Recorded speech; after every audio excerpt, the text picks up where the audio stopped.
Dear students, welcome again to my Sahani Creation Educational channel. पिलामाने आज आम a letter to God part 5 video देखा एथिरे objective questions with answer देखा ताहा हेउची answer the questions in a sentence गोटे वाक्य रे उत्तर दियो। तेणु आगु a letter to God part 1, part 2, part 3 एवं पार्ट 4 वीडियो देखि जो माने ए वीडियो सब देखि नथिबे डिस्क्रिप्शन को जाई लिंक रे क्लिक करी देखि परिबे। पार्ट 4 वीडियो रे आमे ऑब्जेक्टिव क्वेश्चन आंसर नैथिले एथिरे फिल इन द ब्लैंक्स एवं answer in a word or a phrase a question answer देखिथिले। एबे आमे आंसर इन ए सेंटेंस गोटे वाक्य रे उत्तर दियो ए ऑब्जेक्टिव क्वेश्चन आंसर गुडी को देखिबा। ए ऑब्जेक्टिव क्वेश्चन आंसर गुडी कर पीडीएफ फाइल लिंक मध्य डिस्क्रिप्शन रे दिया जायछि याको डाउनलोड करी देखिबे। तेबे आस वीडियो को आरंभ करिबा। Answer the following questions each in a sentence प्रत्येक प्रश्नर उत्तर गोटे वाक्य रे दियो। Question number 1 who is the topic a letter to God written by विषय ए लेटर टू गॉड का द्वारा लेखा जाई अछि। Answer the topic A letter to God is written by Gregorio Lopez Fuentes. A letter to God विषयटी Gregorio Lopez Fuentes के द्वारा लिखा जाई अछि। Question number 2 Who was Gregorio Lopez Fuentes? Answer Gregorio Lopez Fuentes was a Mexican novelist, poet and journalist. Gregorio Lopez Fuentes मैक्सिकोर औपन्यासिक कवि एवं सांबादिक थिले। Question number 3 When did G.L. Fuentes start writing? G.L. Fuentes केतेबेले लेखा आरंभ करथिले। Answer G.L. Fuentes started writing at the age of 15. G.L. Fuentes 15 वर्ष बयसरु लिखिबा आरंभ करथिले। Question number 4 how are G.L. Fuentes stories like? G.L. Fuentes कर गप गुड़िक किभरि थिला? Answer G.L. Fuentes stories are exciting and humorous. G.L. Fuentes कर गल्प गुड़िक रोमांचकर एवं रसपूर्ण थिला। Question number 5 What are many of his works concerned with?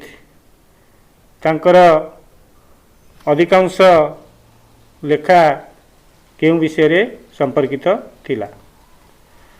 Answer Many of his works are concerned with the oppression of Americans. अमेरिकार अत्याचार उपरे तांकर लेखा गुड़िक पर्यवेसित अटे। Question number 6 What was G.L. Fuentes awarded for his works? G.L. Fuentes तांकर कार्य पई की पुरस्कार पाइथिले?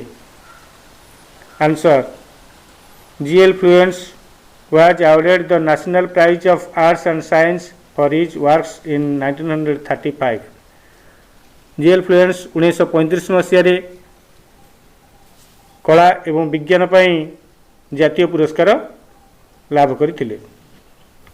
Question number 7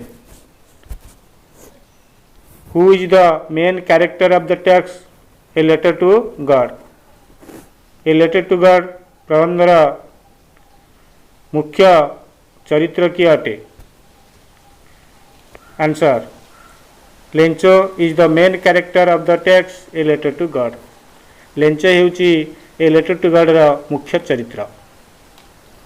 question number 8 who was Lencho? Lencho किए थिला? Answer Lencho was an innocent poor Latin American farmer. Latin अमेरिकार जड़े निरीह गरीब कृषक थिले Lencho. Question number 9 Where is Lencho live? Lencho केउंठारे बास करुथिला? Answer. Lencho lived in a house sat on the top of a low hill. Lencho गोटे निम्न पहाड़र शीर्ष भागरे निर्जनिया घरे बास करुथिला। Question number 10 what would one see from the top of that low hill? से निम्न पहाड़र शीर्ष भागरू जड़े कई कौन देखिपर? Answer from the top of that low hill one could see the river and the rice corn field dotted with the flowers. जड़े कई निम्न पहाड़र शीर्ष भागरू बही जाउथिबा नदी एवं फूल सह विच्छुरित हो रही पाचिला शस्य क्षेत्र देखिपर। Question number 11 what did Lencho's cornfield always promise? लेंचर शस्य क्षेत्र कौन सब बड़े प्रतिज्ञा प्रकाश करुथिला? Answer Lencho's cornfield always promise a good harvest. लेंचर शस्य क्षेत्र सबुबले गोटे भल अमल देवार प्रतिश्रुति बहन करथिला। Question number 12 what was the only thing that the earth needed? केवल एकमात्र जिनिस पृथ्वी आवश्यक करुथिला ताहा कौन थिला? Answer the only things that the earth needed was a downpour और एटलिस्ट ए शोर। केवल गोटे जिनिस पृथ्वी चाहूला एक प्रबल वर्षा बा अति कम हसराए वर्षा।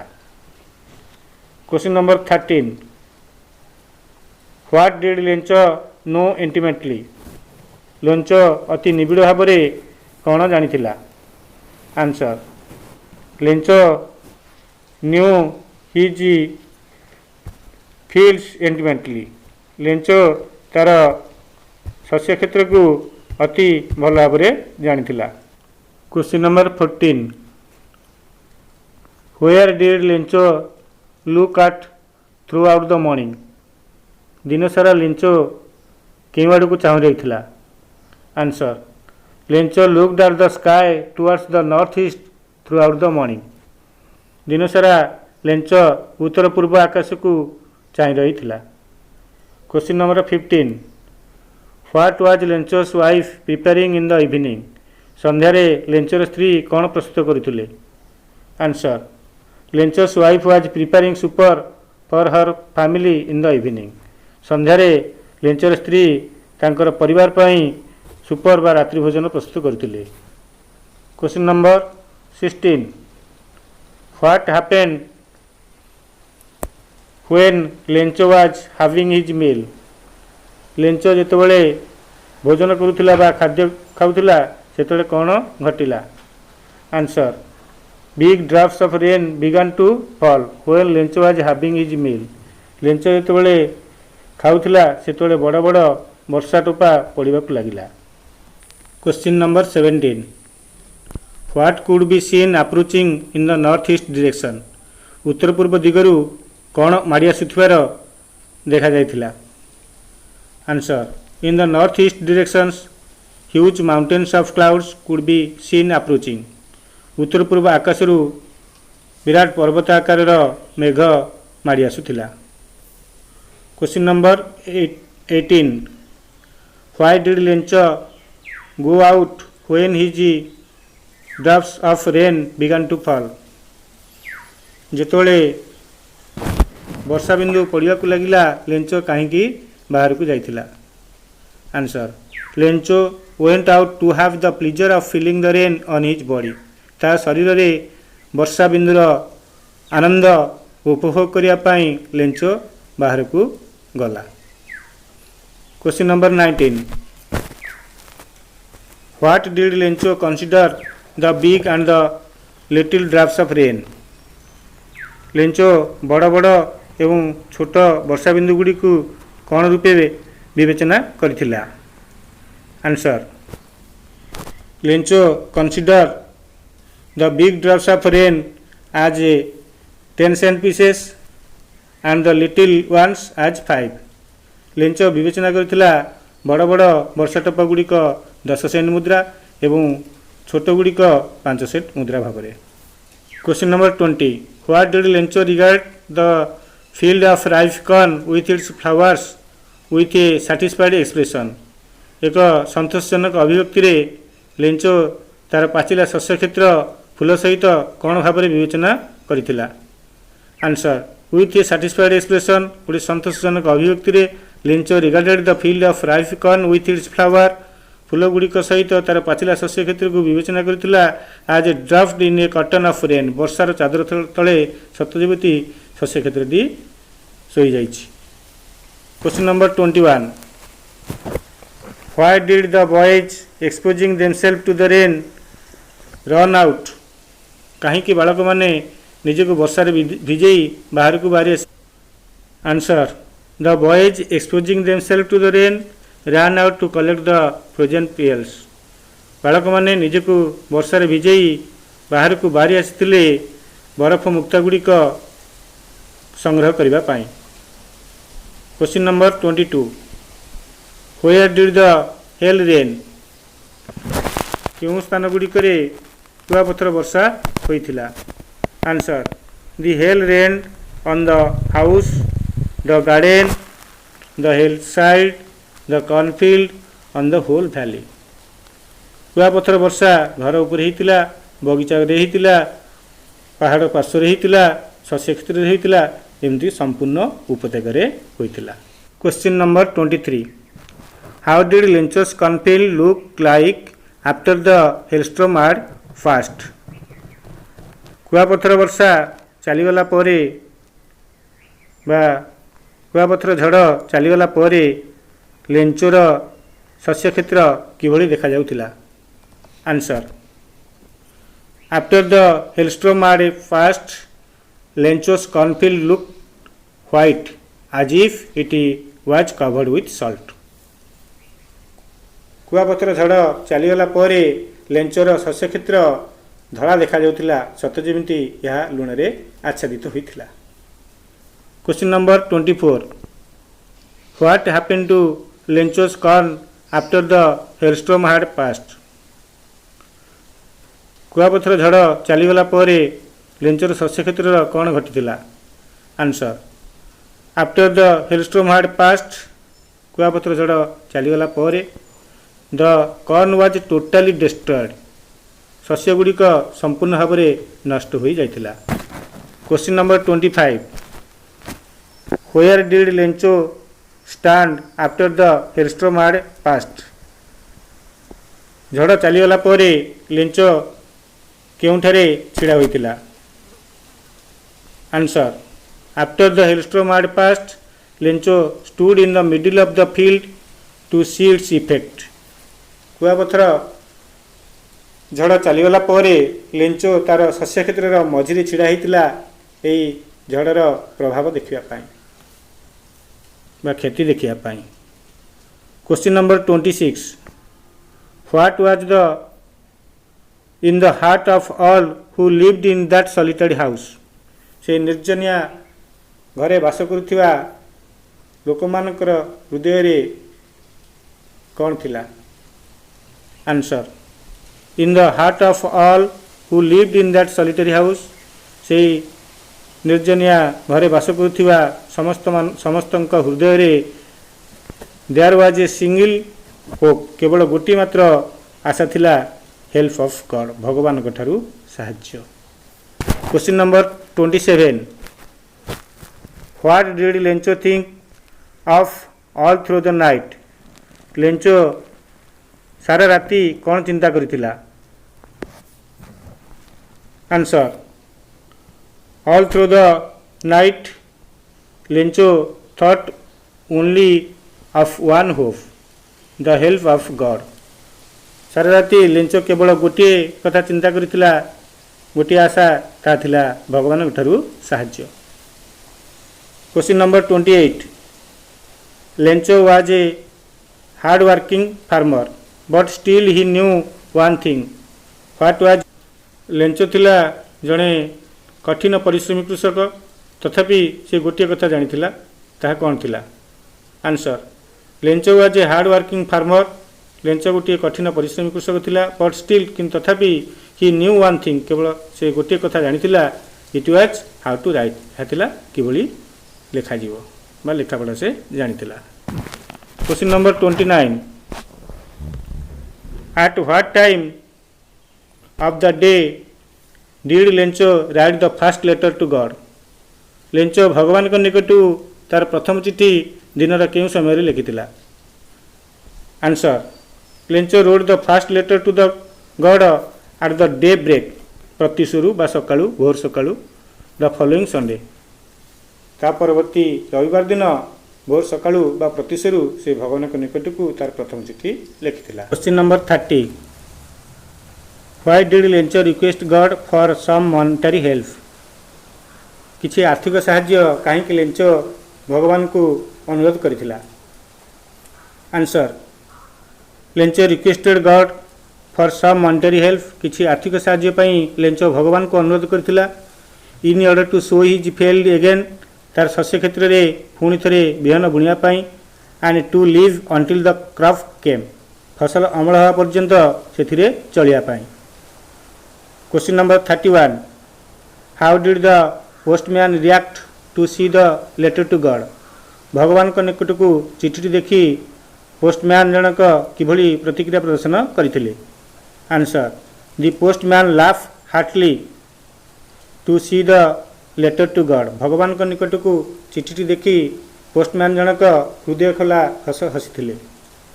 Question number 32 why did the postmaster turn serious postmaster जनक कहीं गंभीर हो गले answer the postmaster turn serious thinking of the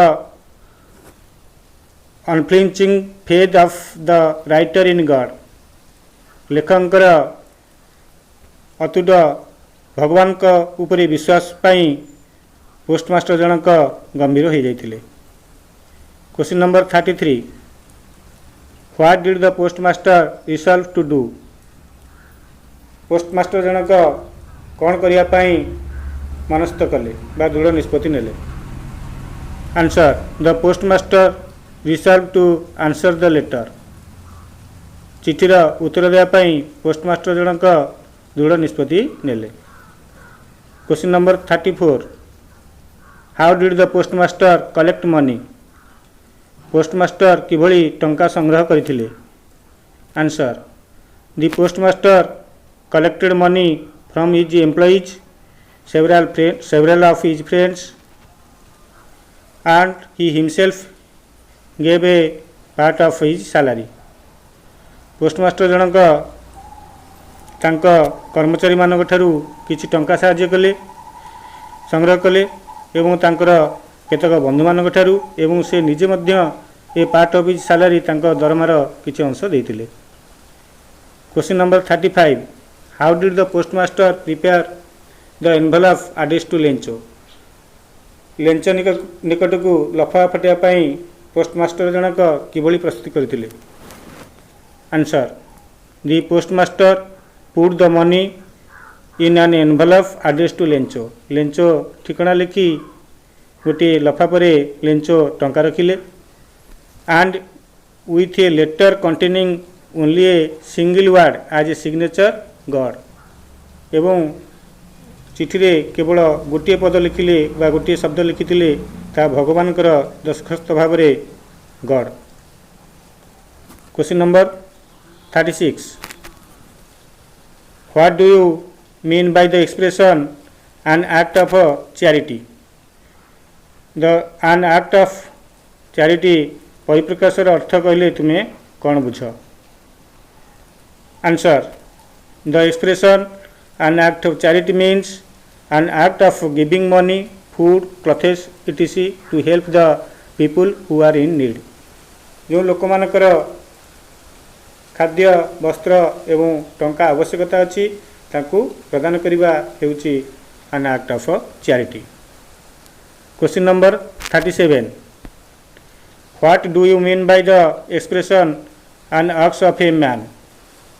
An ox of a man परिप्रकाशर अर्थ कौन बुझुच? Answer. The expression an ox of a man refers to lencho. परिप्रकाश an ox of man lencho को सूचौछि who walks in the field like an animal, जे कि तार शस्य क्षेत्र रे पशु भली खटुतिला. Question number 38. Why did Lencho prefer locust to hailstorm? Lencho कहीं कुआपथर झड़ ठारू अधिक पसंद करुला लोकस्ट बा पंगपाल मानक. Answer. Lencho prefer locust to hailstone because locust would not have caused so much damage to his corn as hailstone had done.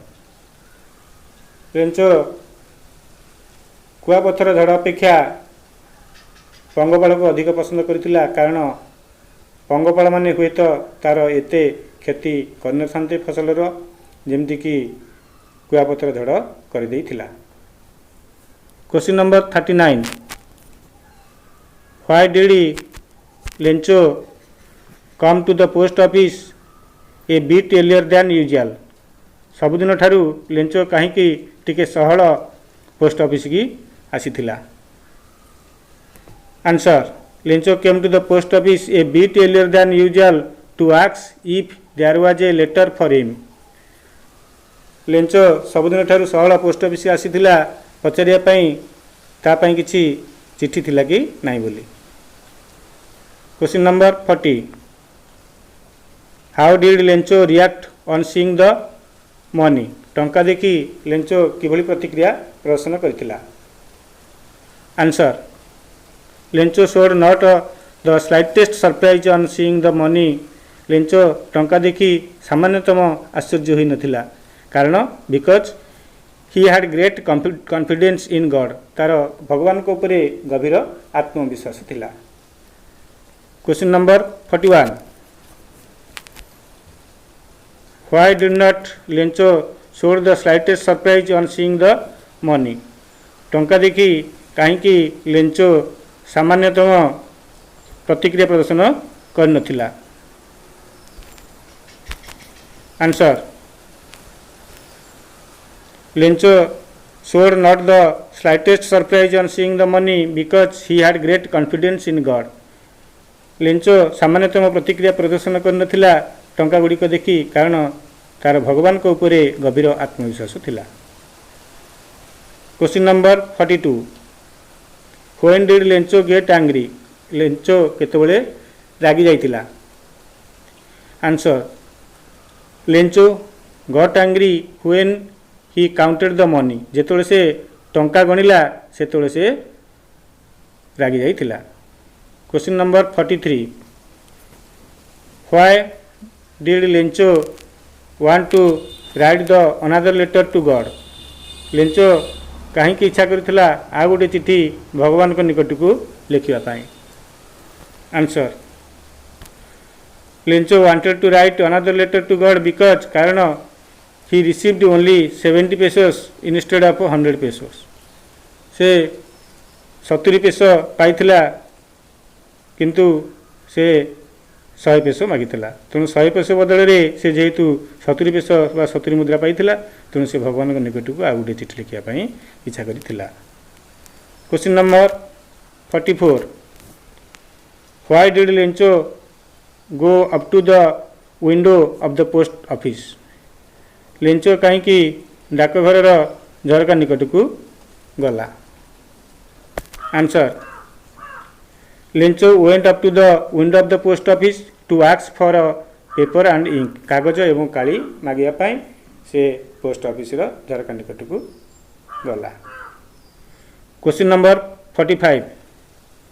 What did Lencho request God in his second letter? Lencho तार द्वितीय चिठी रे भगवान को कौन अनुरोध करथिला. Answer. Lencho requested God in his second letter to send him the rest of the money. अवशिष्ट टंका पठेया पाई and also appeal to God एवं आ भगवान को अनुरोध करथिला not to send it through the mail या डाकरे न पठेवाई। Question number 46 what was the air like वायु बा पवन किभली थिला। Answer the air was fresh and sweet वायु सतेज एवं मधुर थिला। Question number 47 how long did the hail rain on the whole valley संपूर्ण उपत्यका कुआपथर वर्षा केते समय धरी होइतिला। Answer the hail rain for an hour on the whole valley संपूर्ण उपत्यका कुआपथर वर्षा 1 घंटा धरी होइतिला। Question number 48 who did Lencho have faith in लेंचोर काहा उपरे विश्वास थिला। Answer Lencho had great faith in God भगवान को निकटरे भगवान को उपरे तार दृढ़ विश्वास थिला। Question number 49 what does the line not a leaf remain on the trees mean यही धाड़ीर अर्थ कौन not a leaf remain on the trees this line not a leaf remain on the trees means the trees lost all their leaves गछ गुड़िक से सब पत्र हराई। Question number 50 what does the line it was nothing less than a letter to God mean here एठारे it was nothing less than a letter to God र अर्थ कौन। Answer the line it was nothing less than a letter to God means the letter was address to God himself ये चिठी भगवान तांको निकट को ये ठिकानाटी लिखा जाई थिला। Question number 51 what does the sentence never in his career as a postman had he known that address mean here एठारे a sentence never in his career as a postman had he known that address रो अर्थ कौन बुझ। Answer the sentence means the postman saw this address for the first time in his life ता जीवन रे प्रथम थर पई पोस्टमैन जनक ए एड्रेस रे चिट्ठी देखिथिला बोली। वेल स्टूडेंट्स ये थिला ए लेटर टू गॉड रा पार्ट 5 वीडियो एथिरे आमे ऑब्जेक्टिव क्वेश्चन आंसर देखिले तेणु चैनल टी को सब्सक्राइब करिवे लाइक करिवे शेयर करिवे एवं कमेंट मध्य करिवे जो माने चैनल को सब्सक्राइब करना एबे सब्सक्राइब करनियंतु कारण आगको अनेक गुड़िए नूतन नूतन वीडियो अपलोड होगा जाउची एवं जहाँद्वारा कि संगे संगे ये वीडियो गुड़िकर नोटिफिकेशन पाई परिबे। Thank you.